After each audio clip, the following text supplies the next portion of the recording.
Nah, yang kedua, orang melakukan hubungan kerja atau melakukan hubungan lain, ini secara teori disebut vicarious liability. Gitu ya. Nah, pasal 47 kemudian memperluas apa makna pengurus.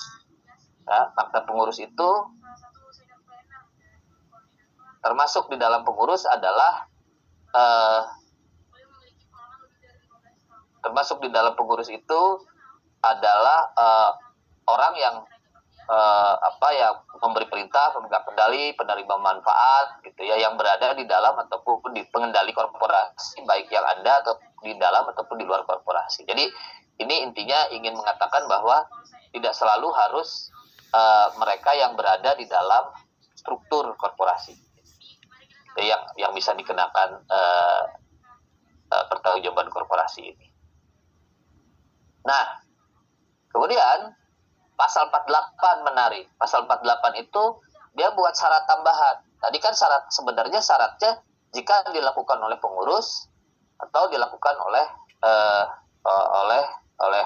orang yang bekerja yang berdasarkan hubungan kerja, oleh karyawan gitulah ya misalkan. Kalau pengurus pasti ada strukturnya baik di dalam maupun di luar. Kalau orang yang bekerja, yang penting dia bekerja untuk korporasi. Bertindak untuk atas nama korporasi atau bertindak demi kepentingan korporasi. Nah, ini dijelaskan lagi syaratnya itu di pasal 48. Tapi bisa kita lihat nih, pasal 48 itu ini di poin D-nya itu adalah dan atau. Jadi kata-kata dan atau ini perlu diperhatikan. Jadi tidak semuanya berarti boleh salah satu aja.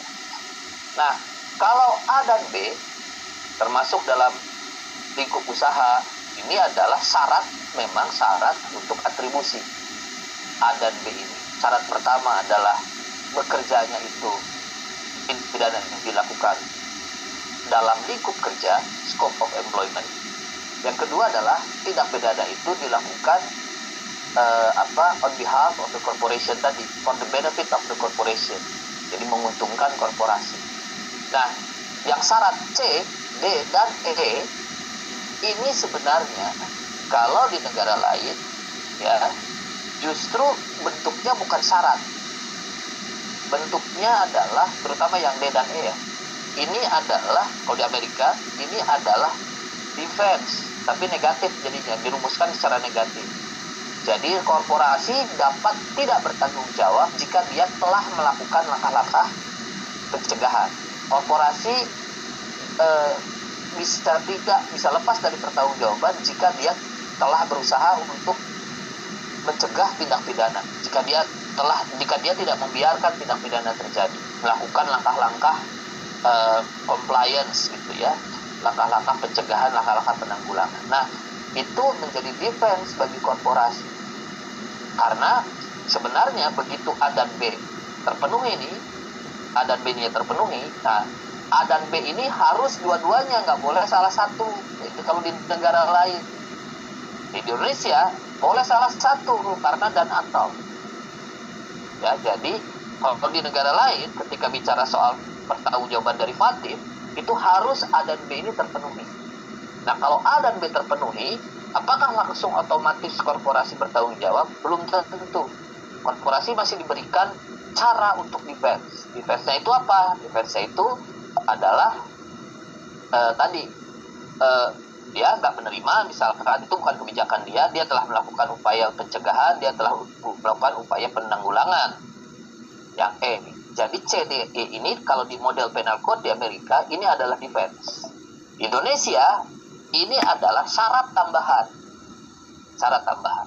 Uniknya adalah syarat tambahan ini bunyinya adalah dan atau. Dan atau ini tadi saya katakan perlu digarisbawahi. Kenapa perlu digarisbawahi? Karena salah satu saja cukup. Jadi kalau ada sebuah tindak pidana dilakukan oleh karyawan dan itu dianggap menguntungkan korporasi, itu sudah cukup tuh korporasinya untuk bertanggung jawab. Gak peduli apakah korporasinya itu sudah melakukan upaya pencegahan atau enggak, apakah korporasinya itu sudah melakukan penanggulangan atau tidak. Pokoknya kalau sepanjang tindak pidana itu dilakukan oleh karyawan dalam lingkup kerjanya, pasti korporasi yang bertanggung jawab tuh. Udah cukup terpenuhi ini. Nah, itu bahaya banget. Itu bahaya sebenarnya. Nah, nanti akan kita lihat efeknya ke DPA atau apa. Efeknya ke persecution agreement itu apa. Saya akan tambahkan lagi ya. Nah, pasal 49. Ini menarik. Pasal 49, pasal 49 itu, pasal 48 tadinya ada penjelasannya. Terus undang 46 itu pasalnya. Nanti penjelasannya akan saya ungkap. Tapi pasal 49-nya bunyinya dirubah lagi, sehingga bunyinya jadi kayak gini. Dia akan penjelasan dari pasal 9 ini adalah pasal 49 ini untuk memisahkan antara perbuatan pidana dan pertanggungjawaban pidana. Jadi dibedain nih antara tindak pidana dan pertanggungjawabannya. Karena bisa saja orang yang atau pihak yang melakukan tindak pidana yang bertanggung jawabnya bukan dia. Ada perbedaan antara pelaku tindak pidana dengan orang yang bertanggung jawab. Sampai di situ sih tidak ada masalah sebenarnya, sampai di titik itu. Masalahnya nanti akan kita perlihatkan. Nah, kemudian juga ada di dalam KUHP. Saya lari itu tadi selesai ya di KUHP. Saya masuk ke KUHP langsung. KUHP 326, pertanggungjawaban atas tindak pidana korporasi dilakukan terhadap korporasi dan penanggung jawab korporasi dan pengurusnya lah kira-kira. Dan loh, nggak boleh hanya korporasinya saja. Ini bertentangan dengan KUHP-nya. Karena KUHP memungkinkan hanya korporasinya saja. Hanya korporasinya saja. Jadi, saya tidak tahu kenapa bisa terjadi perbedaan semacam ini. Dan lebih lagi, sebenarnya kan ada Undang-Undang 1 2026 tuh yang ingin mensinkronkan. Ternyata nggak dirubah ini.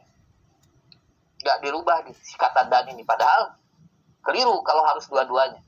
Tidak selalu harus dua-duanya. Ya. Kemudian ada nanti deferred prosecution agreement. Ini yang nanti jadi persoalan menurut saya. Karena persoalannya tuh begini buat saya ya. Tujuan dari perjanjian penundaan penuntutan adalah untuk kepatuhan, pemulihan kerugian, serta efisiensi. 3 itu. 3.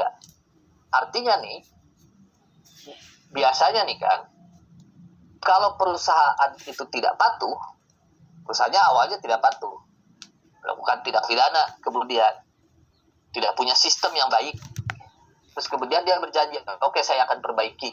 Nah, dibuatlah perjanjian penundaan penuntutan itu. Oke, kita nggak tuntut, tapi kamu perbaiki ya. Kan begitu biasanya. Dalam masa tertentu ada provisionnya lah. Nah, ini kemudian tidak jadi dituntut, tapi ada perbaikan, pemulihan. Nah, persoalannya adalah, tadi seperti saya sudah singgung sepintas, di Indonesia itu, pasal 49-nya, memungkinkan loh, pasal 48, memungkinkan loh korporasi yang baik yang sudah patuh itu dipidana, dimintain pertanggungjawaban. Kalau dalam konteks itu, maka DPA menjadi tidak relevan. Tidak relevan karena DPA ini tadi ditujukan bagi korporasi yang memiliki ketidaktaatan, ketidakpatuhan, dan dia berjanji, saya akan patuh deh, tapi jangan dituntut ya. Kira-kira gitu. Disetujui, oke, dapatlah ada perjanjian ini. Ya kalau sebenarnya sejak awal korporasi itu adalah korporasi yang patuh, kan gak ada manfaat yang ada di PIA. Itu pertama. Kemudian selanjutnya adalah, nah ini saya ingin kasih tahu ceritanya. Jadi berbeda dengan sebelum KUHP, setelah KUHP hanya diakui 2 teori. Ya, hanya diakui 2 teori, yaitu vicarious liability dan identification. Apa itu nanti akan diterangkan.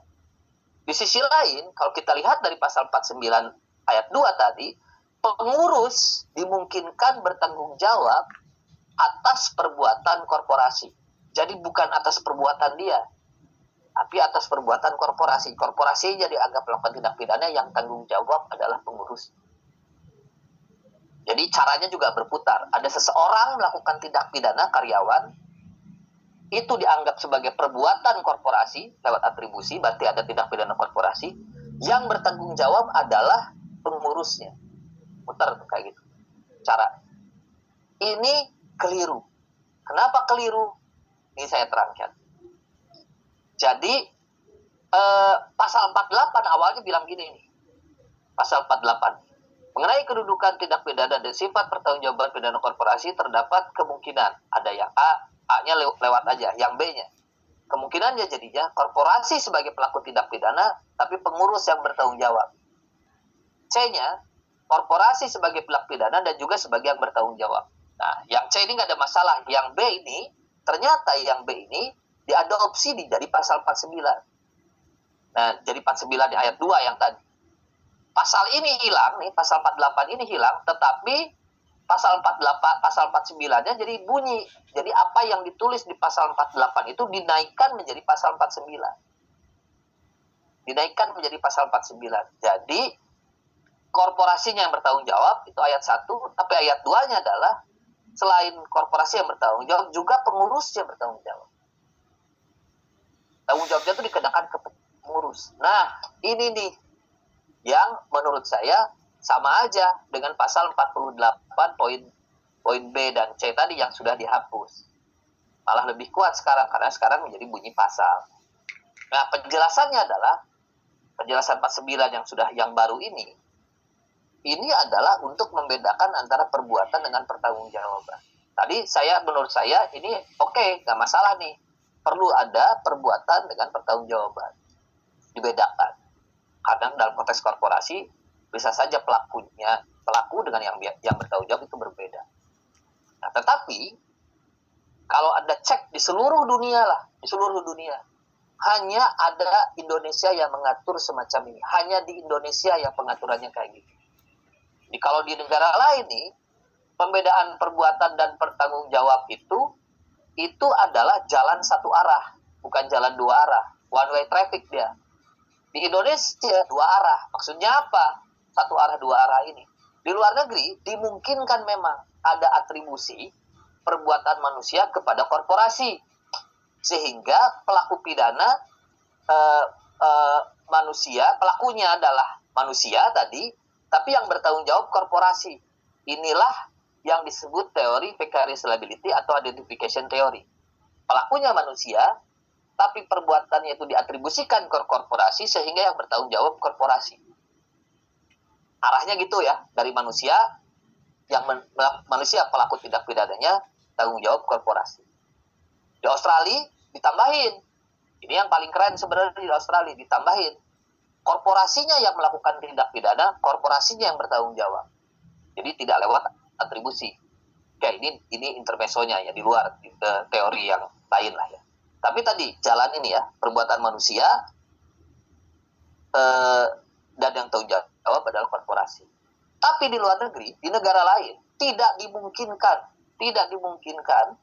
adanya atribusi perbuatan pidana dari korporasi ke manusia. Jadi nggak sebaliknya. Perbuatan korporasi kemudian dianggap sebagai perbuatan manusia, sehingga tidak ada peletakan tanggung jawab kepada pengurus, kepada manusia atas perbuatan korporasi. Itu nggak bisa. Itu yang saya sebut one way traffic. Jalannya tuh satu arah. Kalau di Indonesia dua arah. Karena selain dari manusia bisa diatribusikan ke korporasi, perbuatan korporasi juga bisa diatribusikan ke manusia, ke pengurus. Ini yang menurut saya tidak ada penjelasannya di negara lain. Kalau kita bandingkan dengan negara lain, hanya ada yang pasal kayak gini, ini hanya ada di Indonesia. Jadi teorinya bisa saya pastikan karena pertanggungjawaban korporasi kita memahami itu dari luar negeri, bisa saya pastikan bahwa pemahaman di Indonesia keliru. Kecuali kalau kita mau mengembangkan sendiri, tapi ya salah ini, udah pasti salah. Ya. Nah, kenapa salah? Karena bahaya.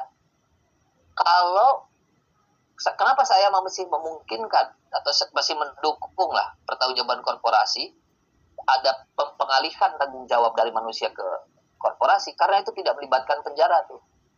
Kalau korporasi tanggung jawab kan uang aja itu. Tapi kalau sebaliknya, pengalihan dari perbuatan korporasi menjadi perbuatan manusia, menjadi tanggung jawab manusia, karena manusia tanggung jawab, itu bisa penjara. Saya menolak orang dipenjara karena perbuatan orang lain. Dan saya rasa orang pidana juga menolak tuh yang itu. Tidak boleh ada seseorang dipenjara karena perbuatan orang lain.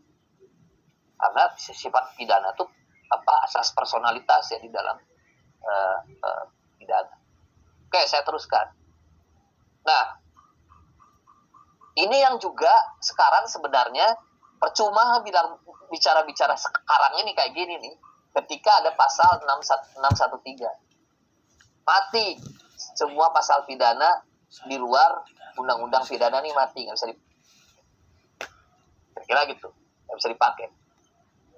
Kenapa? Karena ada pasal 613 ayat 3 undang-undang yang administratif sanksi pidana yang harus didahulukan adalah upaya pembinaan dan penerapan sanksi administratif atau lainnya bisa termasuk tuh menjelaskan malah sanksi lainnya itu bukan sanksi lainnya. Ini adalah contohnya ya. Apa sih undang-undang administratif yang bersanksi pidana itu? Jadi ada istilah undang-undang administratif bersanksi pidana. Itu adalah undang-undang pemilu, undang-undang. Buat saya nih, jangan-jangan undang-undang lingkungan juga masuk. Kenapa? Karena yang buat pasal ini, Pak Wamen, Pak Edi di bukunya juga mengatakan dalam satu halaman, di halaman itu ketika dia bahas tindak pidana lingkungan, dia menyebutnya itu sebagai undang-undang administratif yang bersanksi pidana. Jadi bisa kena nih undang-undang lingkungan. Nah, kenapa ini salah? Salah ini. Jadi istilah administratif, undang-undang administratif bersanksi pidana itu salah. Diartikan sebagai, jadi gini, kenapa ada istilah undang-undang?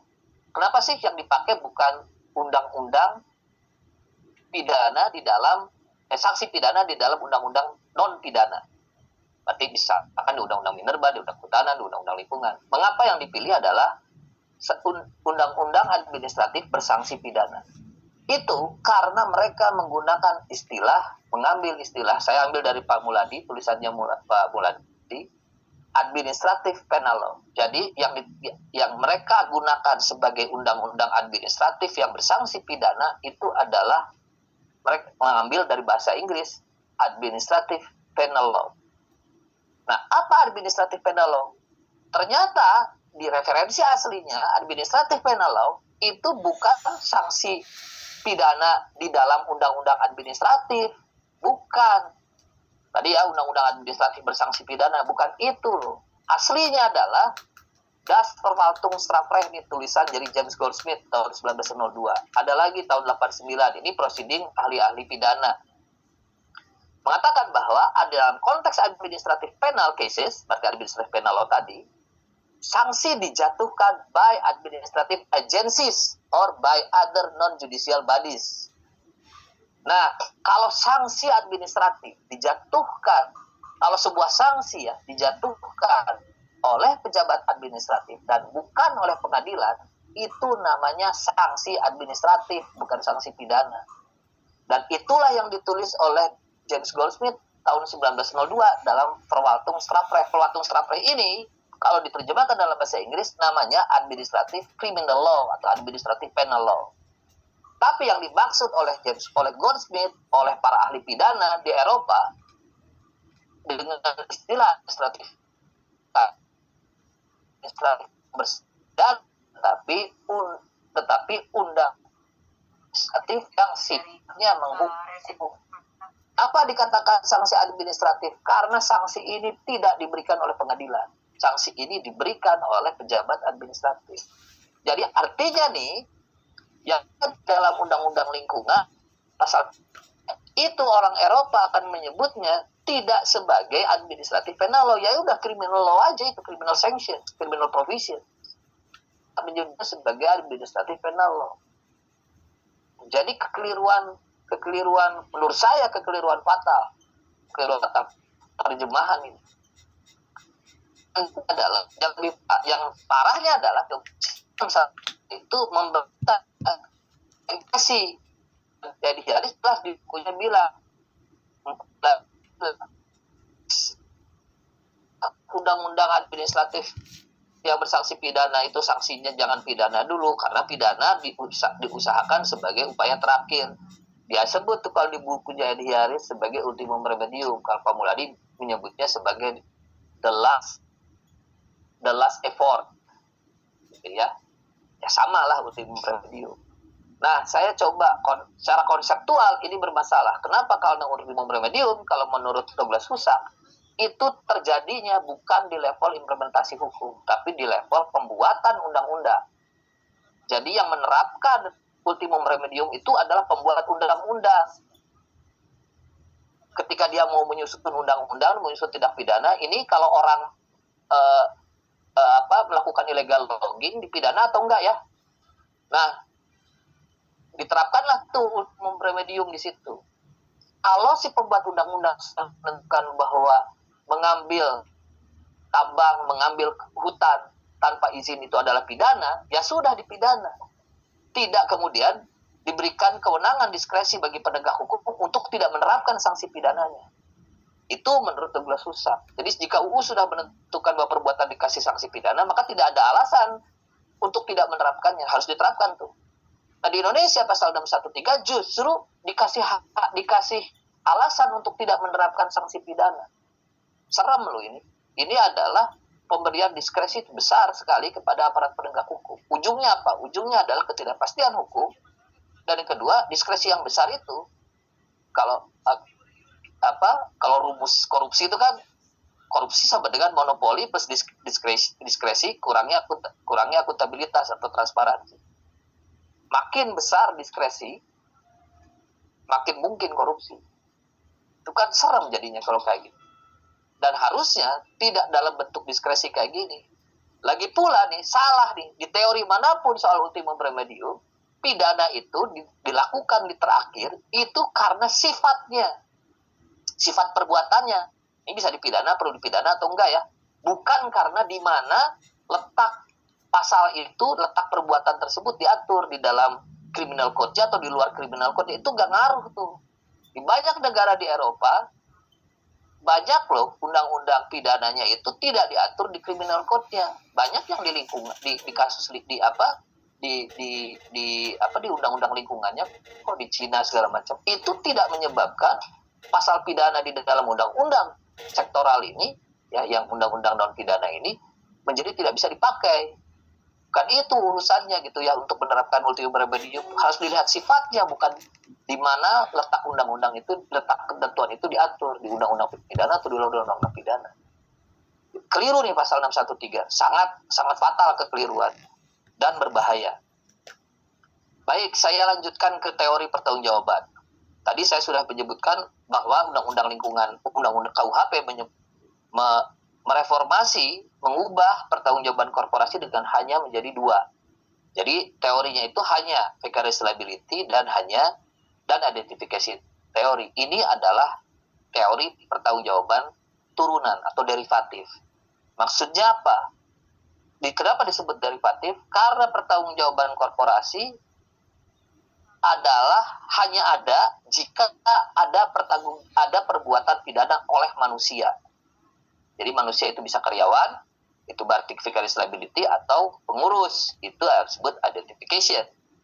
Tapi harus ada manusianya yang melakukan tindak pidana. Kalau dengan syarat perbuatan pidana yang dilakukan oleh manusia itu bisa diatribusikan. Jadi ada attribution test. Diatribusikan ke korporasi. Attribution test-nya itu apa? Attribution test-nya ada dua.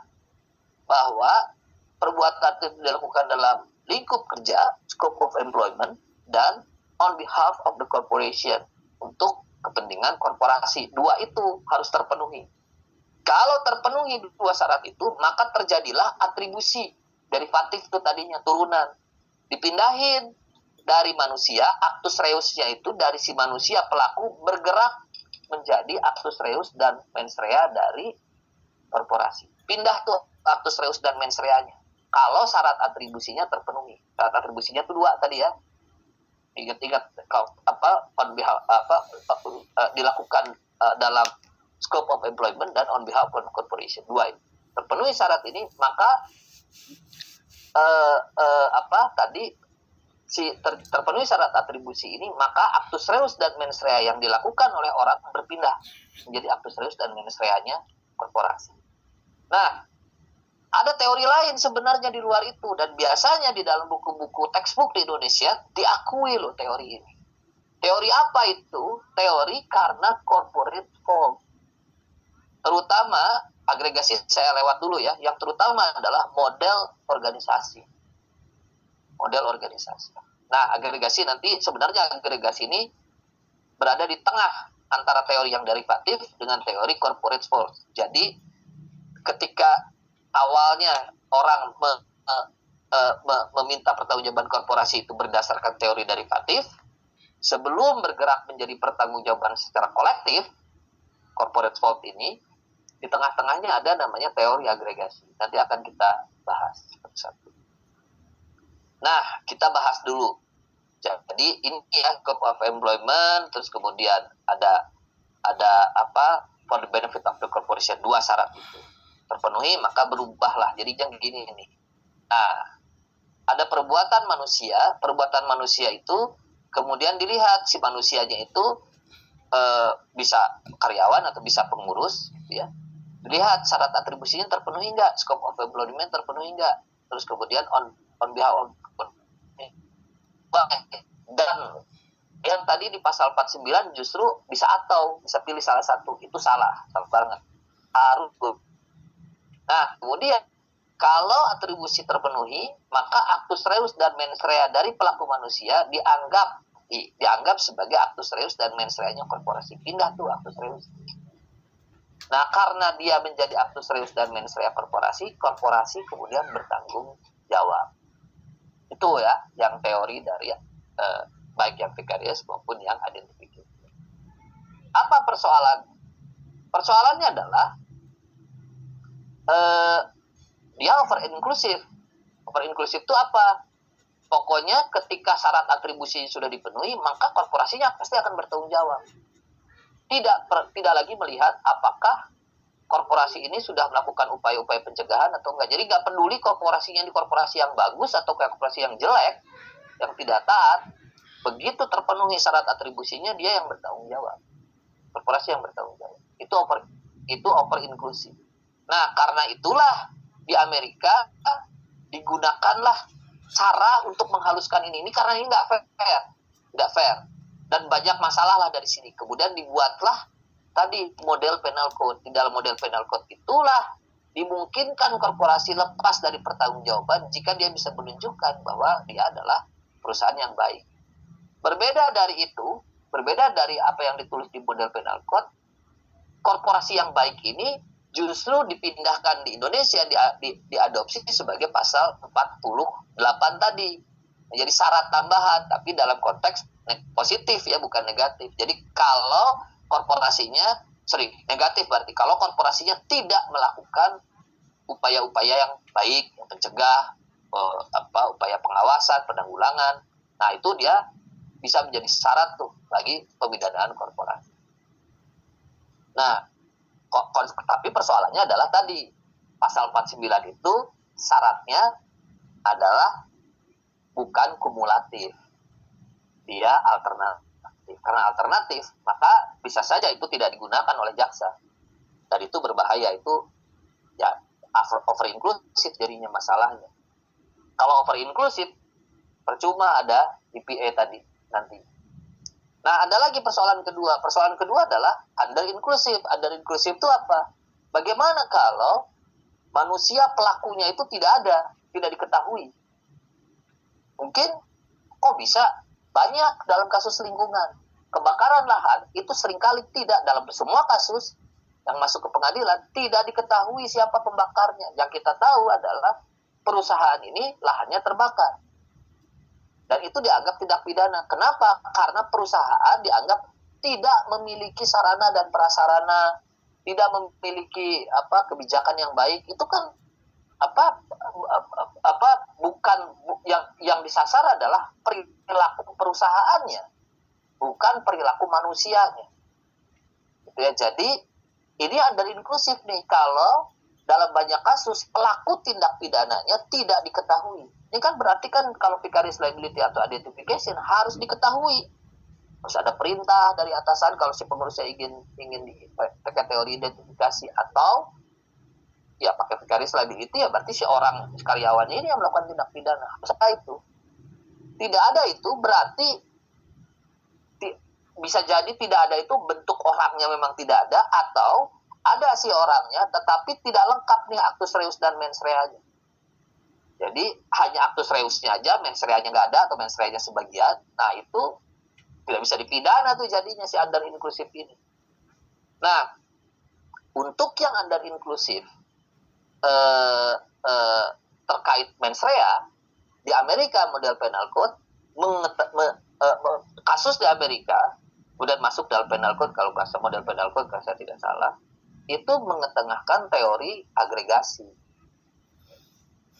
Jadi teorinya kan gini, Bank of New England dengan versus Amerika, pemerintah Amerika. Jadi ada aturan bahwa bank harus memberikan laporan apabila bank melakukan transaksi mata uang melebihi batas tertentu. Dan kalau tidak lapor berarti pidana tuh, gitu ya. Nah, dalam kasus ini ada seorang pegawai mengetahui aturan harus lapor, tapi dia nggak lapor, nggak peduli. Kenapa? Karena dia tidak tahu ada transaksi yang melebihi batas. Sementara karyawan yang lain tahu ada transaksi ini, tapi tidak lapor juga. Kenapa? Karena dia tidak tahu bahwa harus lapor kalau udah lewati batas tertentu. Nah, artinya actus reusnya ada, mens reanya nggak full. Mens reanya tuh nggak penuh, nggak ada satu orang pun pegawainya yang penuh mens reanya itu. Nah, mens rea dalam konteks ini adalah knowledge ya, knowledge, weten, mengetahui mens reanya. Nah, tidak penuh tuh, hanya setengah. Sebagian orang tahu setengah, sebagian orang yang lain tahu setengah. Nah, dalam konteks ini udah jumlahin aja pengetahuan itu. Jadi kata pengadilan, bank atau perusahaan dianggap tahu semuanya. Jadi apa yang tidak diketahui oleh karyawan itu harus dianggap diketahui oleh bank, sehingga bank tetap bertanggung jawab atas kegagalan melakukan laporan.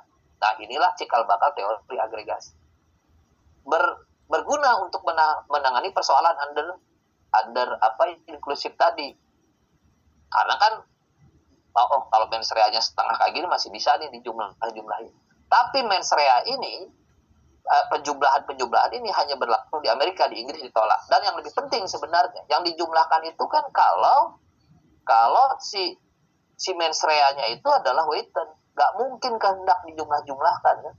Bagaimana kalau mens reanya dalam bentuk kehendak, menginginkan segala macam. Nah itu kalau pengetahuan iya, kalau kehendak nggak bisa dijumlahkan. Jadi artinya teori agregasi ini hanya menjawab separuh dari persoalan under inclusiveness yang ada di dalam teori derivatif tadi. Jadi ini yang paling penting. Nih, yang paling penting ini. Di banyak negara, termasuk di Indonesia, ada keinginan bahwa sebenarnya di luar korporasinya, selain korporasi, juga pengurusnya bisa dipidana. Tadi ya, ada pasal 49 ayat 1 dan pasal 49 ayat 2. Pengurus yang bisa dipidana, atau pelaku faktualnya lah, jangan pengurusnya. Pelaku faktualnya juga bisa dipidana. Di banyak negara, termasuk di Indonesia. Nah, persoalannya adalah, kalau yang berlaku adalah derivatif, taruhlah misalkan seorang karyawan tadi membakar lahan karena disuruh oleh perusahaan, gitu, karena itu ada kebijakan perusahaan, menguntungkan perusahaan, kira-kira begitu. Maka itu actus reus dan mens rea dari si pembakar ini, si karyawan ini berpindah kan, melalui teori vicarious liability, atribusinya terpenuhi, berpindahlah actus reus dan mens reanya jadi actus reus dan mens reanya korporasinya dipidana lah, bertanggung jawab.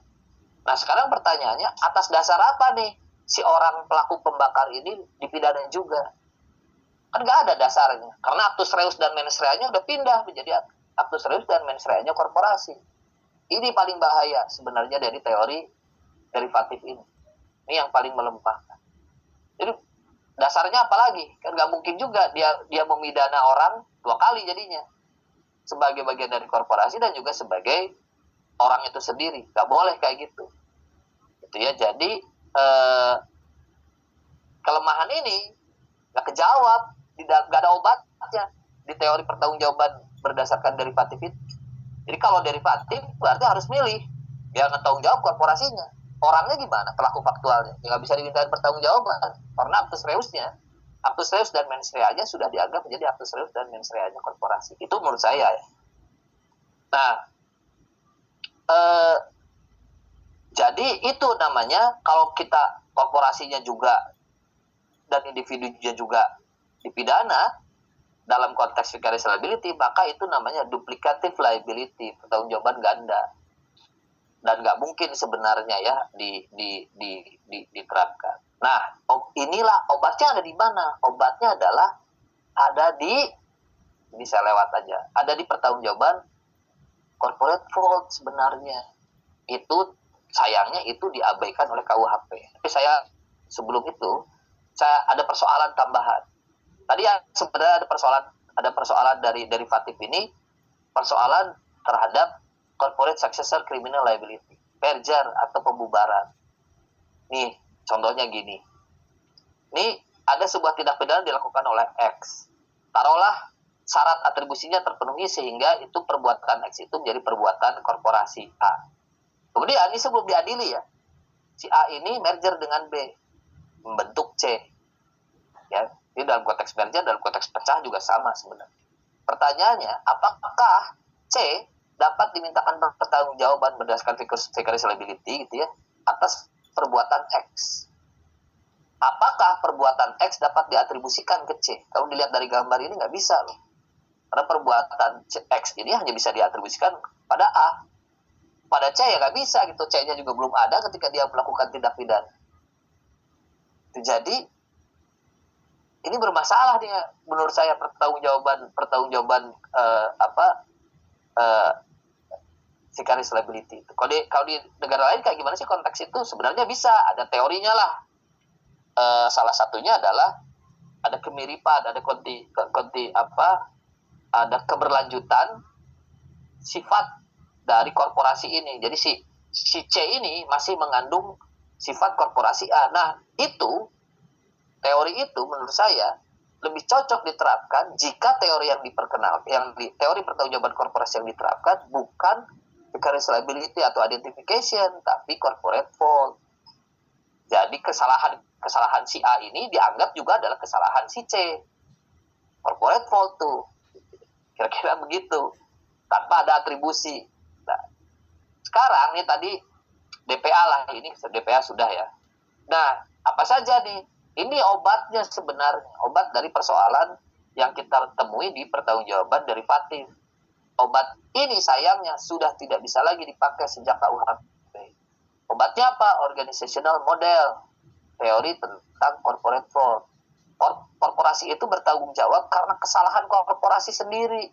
Jadi kalau tadi ya, pelaku faktualnya ingin dipidana, korporasinya juga ingin dipidana, bisa tuh jadinya kalau berdasarkan corporate fault. Kenapa? Karena masing-masing bertanggung jawab atas actus reus dan mens rea masing-masing.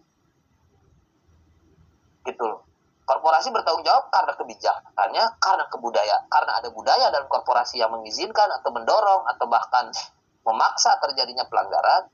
Preventive fault karena korporasi gagal mencegah adanya pelanggaran. Reaktif corporate fault karena korporasi gagal melakukan respon yang tepat ketika terjadi pelanggaran. Ini semua teori ini sebenarnya ada di dalam buku-buku textbook pertanggungjawaban korporasi di Indonesia. Ada nih. Sayangnya justru di dalam KUHP pasal 46 teori ini diabaikan, sama sekali diabaikan. Ya, jadi nggak ada tuh teori ini. Nah, ini dia rumusan teorinya ya. Actus reusnya ada di mana? Corporate fault tadi ya tidak ada actus reus dan mens rea-nya, ya ada di si korporasinya, bukan ada di si manusianya. Jadi tidak perlu ada proses atribusi, pengatribusian actus reus dan mens rea dari manusia ke korporasi kalau corporate fault. Kalau teori identification dan vicarious liability harus ada proses atribusi. Nah, inilah yang kemudian tadi menimbulkan beberapa macam masalah atau persoalan atau keterbatasan dari teori ini. Sekarang bagaimana dengan strict liability? Sorry, maaf, saya punya waktu berapa menit lagi? 3 menit lagi, Pak. Berapa? 5 menit lagi. Oke, saya lewat berarti yang strict liability. Intinya strict liability yang ada di dalam kasus pidana harusnya tidak boleh diterapkan di dalam kasus tidak gagasan strict liability itu tidak harus dilihat, harus dibedakan antara strict liability di perdata dan strict liability di pidana. Nanti kita jelaskan di dalam tanya jawab. Kedua adalah kalau pasal pidana yang dipidanakan itu menyangkut pasal yang mensyaratkan mens rea, maka tidak boleh diterapkan strict liability. Pasti itu. Karena strict liability itu harusnya adalah yang bisa diterapkan hanya ketika pasalnya memang tidak mensyaratkan mens rea. Dia strict liability-nya pidana itu seperti itu. Nah, tapi di dalam beberapa kasus ini contohnya misalkan udah jelas-jelas pasalnya itu adalah pasal pidana yang mensyaratkan mens rea, tetapi justru hakim menerapkan strict liability. Ini pasti salah. Dan pasti strict liability-nya adalah strict liability perdata, bukan strict liability pidana. Jadi salahnya itu double-double gitu ya salahnya. Nah, nanti akan saya nanti ditanya jawab, apa sih bedanya, apa sih salahnya gitu ya. Nah, sekarang yang paling penting adalah ini nih. Ini yang paling penting sebenarnya. Jadi ada kasus-kasus di Indonesia ketika korporasi itu, pengurus korporasi bisa bertanggung jawab atas perbuatan korporasi tadi. Pengurus korporasi itu bertanggung jawab karena perbuatan korporasi. Jadi Pak Kosman ini adalah kepala kebun. Di dalam putusannya, di dalam dakwaannya, jaksa tidak menguraikan apa perbuatan Pak Kosman ini, terdakwa ini. Yang diuraikan adalah apa yang dilakukan oleh korporasi. Jadi perbuatan pidananya itu adalah perbuatan pidana korporasi. Hakimnya tahu, terus kemudian dia menerapkan vicarious liability. Nah, vicarious liability harus hati-hati. Saya mohon dicatat dengan sangat baik. Vicarious liability yang saya terangkan tadi adalah vicarious liability yang diberlakukan bagi korporasi, bukan bagi orang. Jadi vicarious liability yang ada di dalam pidana berbeda dengan vicarious liability yang ada di dalam perdata 1367 BW. Itu beda tuh. Di dalam pidana tidak mungkin orang masuk penjara karena perbuatan orang lain, itu sudah pasti tidak mungkin. Nah, karena itu yang vicarious liability-nya pidana itu hanya berlaku bagi korporasi. Orang melakukan tindak pidana, korporasi yang bertanggung jawab bisa tuh. Tetapi orang karyawan melakukan tindak pidana, pengurusnya, direkturnya masuk penjara, itu nggak bisa. Nggak bisa gitu. Otomatis karena dia posisinya itu nggak bisa. Nah, sayangnya hakim di Indonesia kayak gitu. Kemudian ini malah nih kasus Wang Dongbing ini KPSS, si direkturnya bahkan bukan terdakwa, tapi Mahkamah Agung tetap menghukum orang ini, memenjarakan orang ini. Mahkamah Agung mengabulkan gugatan JPU dan menghukum si direktur ini 10 bulan. Jadi di samping korporasinya juga tiba-tiba aja di amarnya si direkturnya ini masuk penjara. Padahal si direktur ini bukan terpidana. Nah, bukan terdakwa, sorry.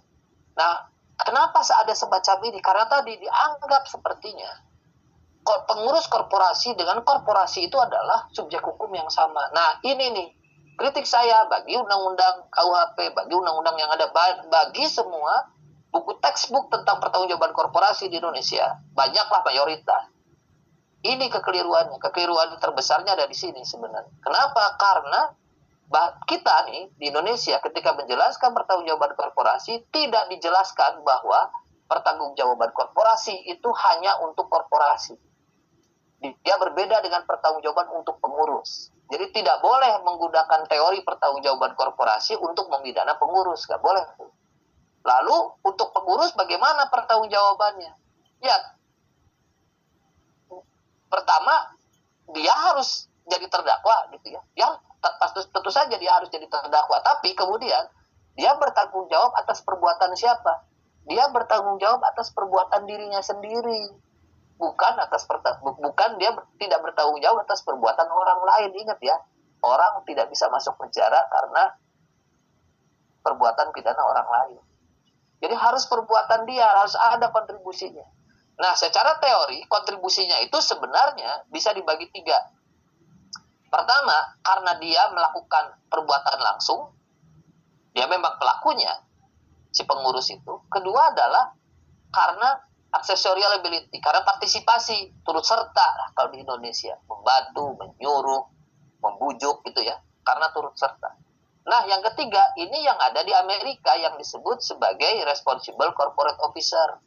Gagal, dia punya kewenangan untuk mengawasi, tapi dia tidak melakukan pengawasan itu. Inilah yang kalau di Belanda disebut Feitelijkleding Haven.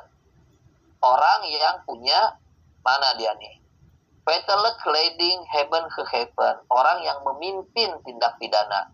Pelaku fungsional, tadi saya katakan. Inilah yang dirumuskan di dalam undang-undang lingkungan, pasal ini. Clear. Sama. Feitelijkleding Haven di Belanda diterjemahkan sebagai, kapan sih Feitelijkleding Haven itu? Orang yang memimpin secara faktual itu apa? Yang memberikan pimpinan secara faktual itu apa? Ketika dia punya kewenangan, dia punya power untuk memberikan kewenangan, untuk memberikan pimpinan itu, arahan segala macam, termasuk pengawasan. Dan tapi dia menerima tindak pidana. Nah, menerima ini di dalam Dreyfus Arrest dibagi menjadi 3 bentuk. Perbuatan yang itu diterima oleh si pengurusnya atau oleh korporasi, atau perbuatannya biasanya diterima oleh pengurus atau korporasi, atau yang ketiga adalah gagal melakukan upaya yang layak untuk melakukan pencegahan. Jadi orang yang punya power ini ternyata tidak melakukan pencegahan. Kalau dia tidak melakukan pencegahan, berarti dia dianggap menerima. Kenapa? Karena dia punya power untuk mencegah. Kira-kira gitu. Nah, konteks inilah penafsiran Feitelijkleding Haven semacam ini, terutama yang terakhir ini, yang kegagalan melakukan upaya mencegah, inilah yang mirip dengan responsible corporate officer-nya yang ada di Belanda. Karena itulah, di dalam Perma nomor 1 tahun 2023, sebenarnya diperjelas nih, korporasinya ini. Perma ini sebenarnya adalah Perma nomor 1 2023 ini adalah jawaban atas semua persoalan yang tadi saya sebutkan. Jadi ini ayat 2-nya, 68 ayat 2. 68 ayat 3. Tindak pidana korporasi ini, korporasi dapat dimintakan pertanggungjawaban atas tindak pidana jika A, tindak pidana tersebut dianggap sebagai tindak pidana korporasi, yaitu ketika 1, tindak pidana dilakukan oleh orang yang berada di bawah korporasi. Inilah vicarious liability. Tindak pidana dilakukan oleh pengurus. Inilah yang disebut identification. Teori pertanggungjawaban corporate fault ada di mana? Ada yang di poin B. Tindak pidana terjadi karena kesalahan korporasi. Ini corporate fault-nya. Dimasukin nih di sini. Korporasi melakukan kemampuan untuk mencegah tapi tidak melakukan. Korporasi melakukan kebijakan. Korporasi tidak punya pengawasan segala macam. Atau corporate fault, preventive fault atau reactive corporate fault. Yang nomor 4 nih. Corporate culture ada di nomor 3, reactive corporate fault ada di nomor 4. Pasal 68 ayat 3 huruf B angka 4. Itu kira-kira bacaan. Nah, bagaimana dengan pengurus? Pengurus pasal 68 Perma 1 2023 jelas membedakan antara pertanggungjawaban untuk korporasi dengan pertanggungjawaban untuk pengurus. Pengurus itu ada di pasal 68 ayat 4. Dibedakan tuh. Orang yang melakukan atau turut serta tadi kan, yang BCD-nya ini adalah responsible corporate officer. Kenapa? Kebetulan saya ikutan nih bikinnya. Kenapa kita berani memasukkan teori responsible corporate officer atau Feitelijkleding Haven di dalam Perma nomor 1 tahun 2023? Karena bunyi pasal pidana lingkungan memang memungkinkan itu. Pasal 116 Undang-Undang Lingkungan memungkinkan itu. Nah, sayangnya kemudian ada KUHP. Ada KUHP, hilang nih. Jadi KUHP itu kan perumusan pidananya harus ngikutin KUHP. Nah, kalau KUHP berarti pengurus di sekarang hanya bisa dipidana kalau benar ya, dia teorinya benar. Tadi yang salah tuh ya, yang pasal 49 tuh salah. Pengurus bertanggung jawab atas perbuatan korporasi. Jadi pengurus bertanggung jawab atas perbuatan dia. Kapan itu? Kalau dia melakukan atau dia turut serta melakukan. Yang responsible corporate officer-nya tidak boleh dipakai. Kenapa? Karena KUHP tidak menganut itu. Kalau undang-undang lingkungan tadi menganut, tuh bisa tuh kita pakai responsible corporate officer. Jadi dengan kata lain, KUHP mempersulit bukan hanya pertanggungjawaban korporasinya, tapi juga mempersulit pertanggungjawaban pengurus. Kalau dia mau benar ya, terapkan dengan benar. Cara saya itu sisanya ini kan soal jenis sanksinya, nanti jenis sanksinya dapat ada di dalam diskusi saja. Terima kasih. Selamat siang. Assalamualaikum warahmatullahi wabarakatuh. Baik, terima kasih Bapak Prof. Dr. Mr. Andri Gunawan Wibisana, SHLLM, atas pemaparan materi mengenai pertanggungjawaban pidana korporasi, implikasinya pada penegakan hukum lingkungan dan kehutanan yang tentunya menambah wawasan teman-teman peserta.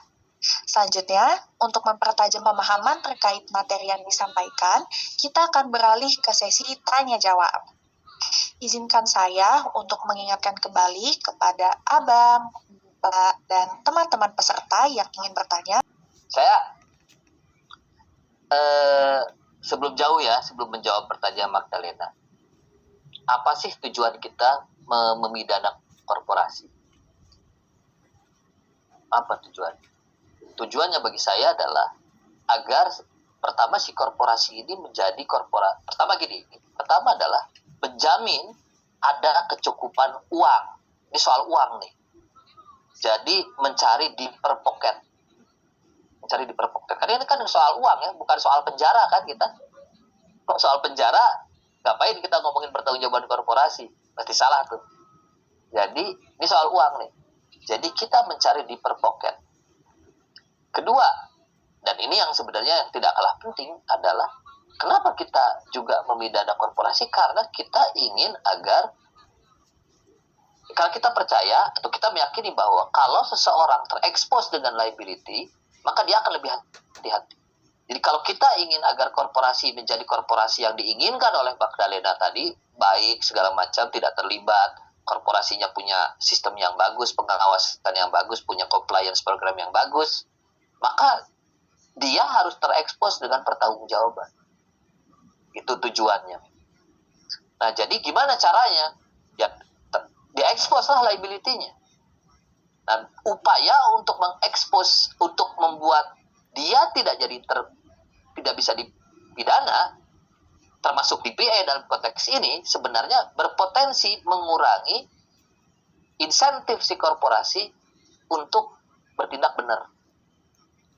Kita tahu ya, dengan membuat dia bertanggung jawab, kita berharap bahwa dia akan jadi benar nih. Dia akan mengubah polanya supaya dia nggak bertanggung jawab kan.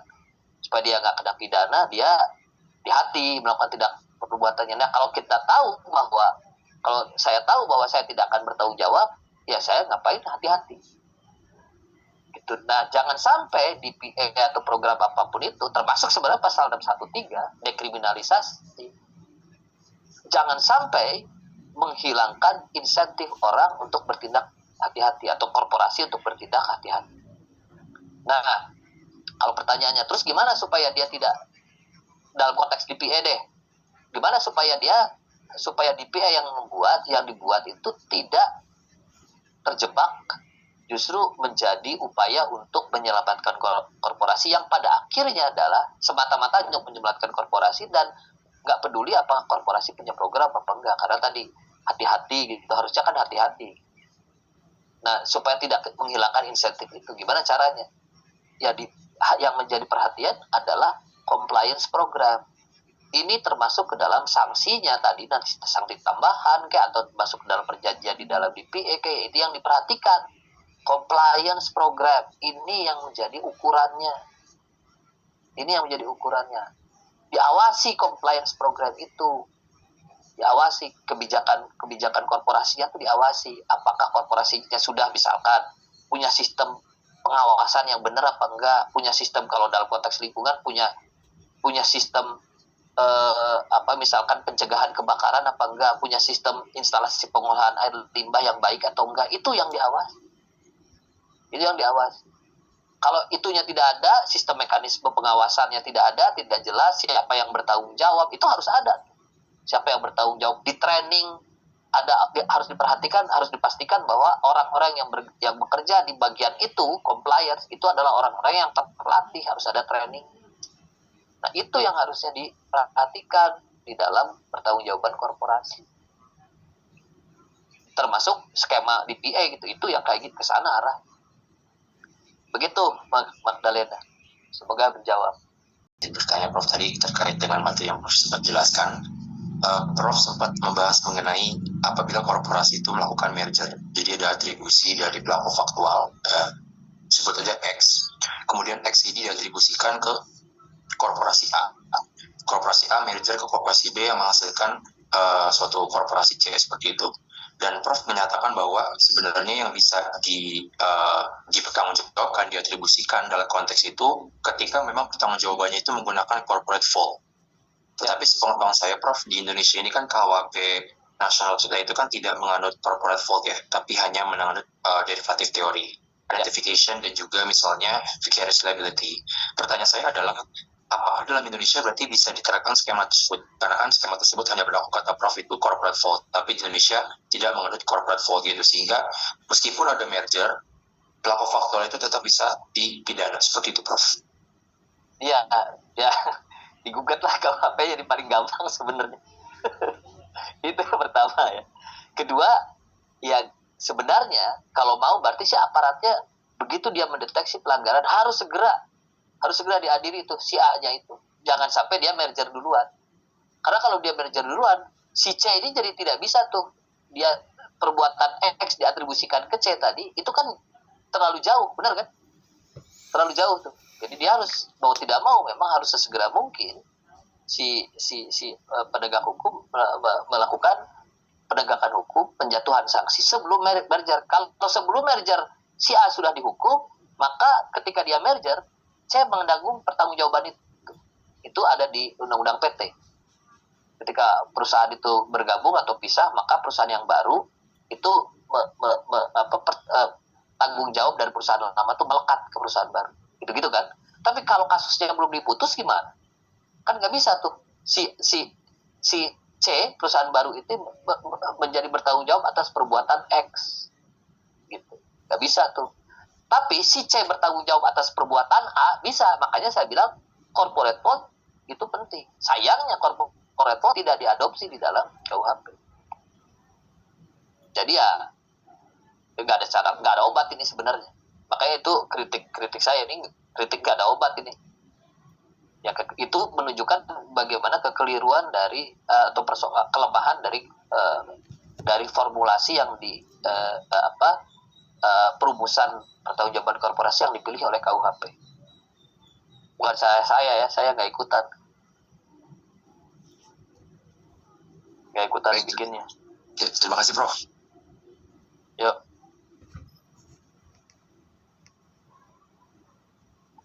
Ini beda ya antara corporate culture dengan yang tadi. Defense itu memang harusnya disebutkan defense itu. Defense kan maksudnya ini. Sebutkan harusnya defense itu. Sayangnya kan tidak disediakan defense. Yang ada adalah syarat yang ada di pasal 48 tadi, syarat. Yang kalau di Amerika yang poin pasal 48 B, C, D dan E itu kebijakan segala macam itu adalah defense bentuknya nanti.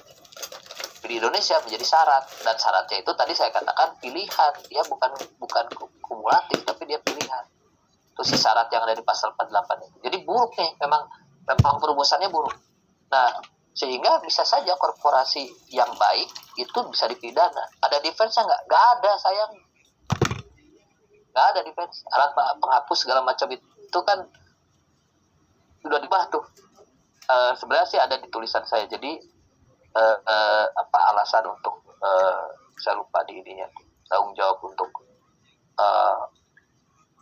karena ada tindakan, terus kemudian ada apa yang berlaku bagi korporasi berlaku bagi manusia, berlaku juga bagi korporasi, kira-kira gitulah. Dulunya ada kayak gitu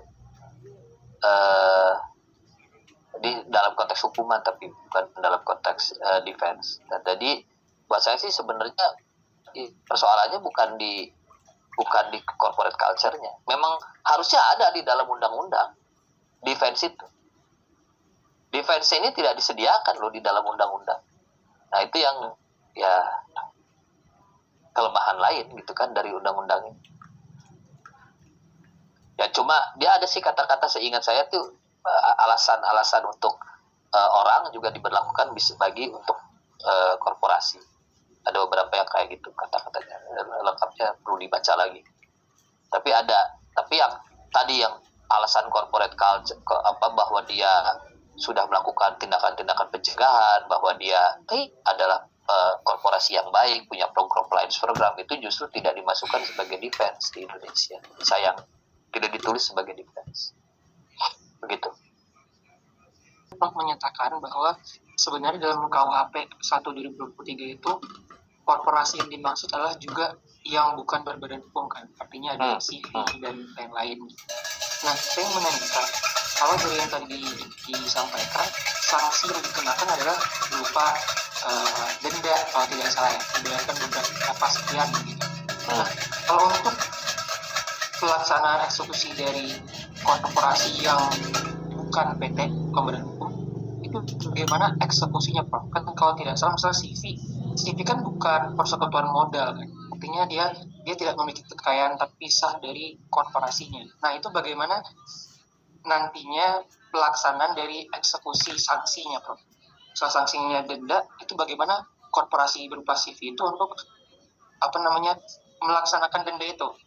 Nah, kira-kira pertanyaan saya begitu, Prof. Terima kasih. Sorry, sebelum jawaban yang ini ya. Yang tadi saya baca pasal 50 untuk alasan pembenar atau pemaaf. Jadi alasan pembenar dan pemaaf bagi manusia itu dapat digunakan juga alasan pembenar dan pemaaf oleh pengurus. Nah, pembenar dan pemaaf yang dilakukan oleh pengurus itu dapat juga diajukan oleh korporasi sepanjang memang berhubungan dengan tindak pidana yang didakwakan kepada korporasi. Jadi bukanlah alasan penghapus atau alasan pemaaf itu atau pembenar itu bukan seperti yang saya sebutkan tadi, dia sudah punya program segala macam, bukan defense semacam itu. Alasan pembenarnya ada ada di pasal berapa tuh, pemaaf dan pembenar itu ada di pasal 40 untuk manusia itu, dari pasal 40 ya.